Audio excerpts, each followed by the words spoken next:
आसामनि साफ्रोमबो रायजो राजानिसिम सिगां सिगां खौसेथि बर' सुबुं आफादनि जानानै मागो दमासिनि गाहाम हामलायनायखौ जासिबाय। दिनै नैबे चेनेलनि गेजेरजों जोङो खौसेथि बर' सुबुं आफादनिफ्राय माखासे बाथ्रा जोङो फोरमायनो लुगैदों। आसामाव नैबे साननैसो बर'फोरनि गेजेराव मैखोमै खोब सावरायलायबाय थानाय मोनसे बाथ्रा, बे बाथ्राखौ जोङो खौसेथि बर' सुबुं आफादनि जानानै नोजोर होदों। दुलाराय बर' फरायसा आफाद बायदि माहारियारि आफाद मोनसे, जाय आफादा उपेन्द्रनाथ ब्रह्म बिथांनि आदर्शजों खारबोनाय, बे आफादखौ लानानै जायफोर मत बिरुद सोमजिदों, माखासे हान्जाया गोदानै दुलाराय बर' फरायसा आफाद बायदि मोनसे आफाद जोनोम होनायनि बाथ्रा बुंदों। नैबे बाथ्राखौ जोङो खौसेथि बर' सुबुं आफादनिफ्राय मोजां मोनाखै आरो खौसेथि बर' सुबुं आफादनिफ्राय जोङो मोनसे बाथ्राखौ रोखा बुंनो लुगैदों जे आसामाव दुलाराय बर' फरायसा आफाद बायदि आफाद मोनसेखौ बोखावनानै गोदान आफाद जोनोम होनो नागिरनाय, बेयाव जों गैया आरो बियो बानजानाय नङा होननानै जोङो खौसेथि बर' सुबुं आफादनिफ्राय फोरमायो। लोगोसे जोङो खौसेथि बर' सुबुं आफाद जानानै गासैबो दल हान्जा बयखौबो खावलायनो लुगैदों।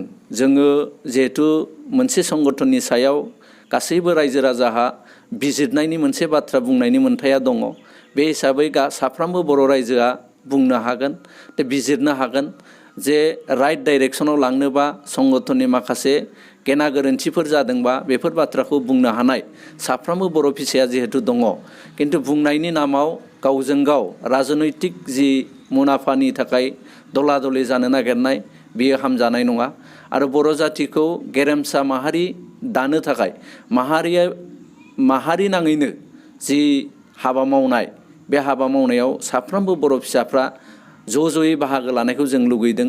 राजनैतिक दला दलिजों जोङो जुदि थाङोबा जोङो बर'नि मोजां हाबा मावनो जोङो हानाय नङाखौ जोङो फोथायो।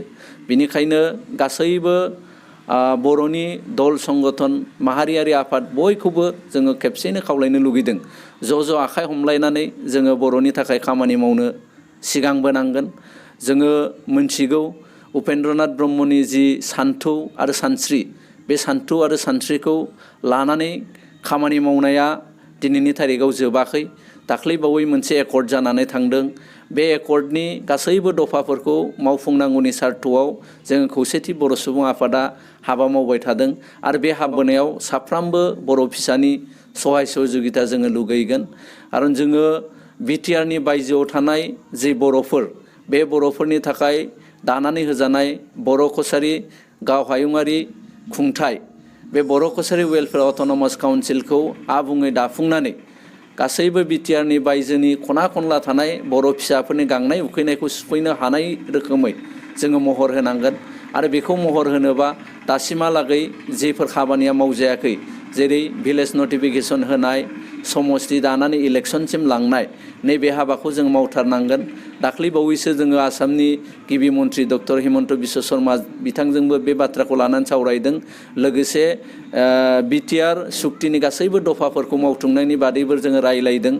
जिहेतु सरकारा दा जोंजों पजिटिभ दिगावनो दङ, बिथांमोना मावनानै होनायनि बाथ्राखौनो बुंदों।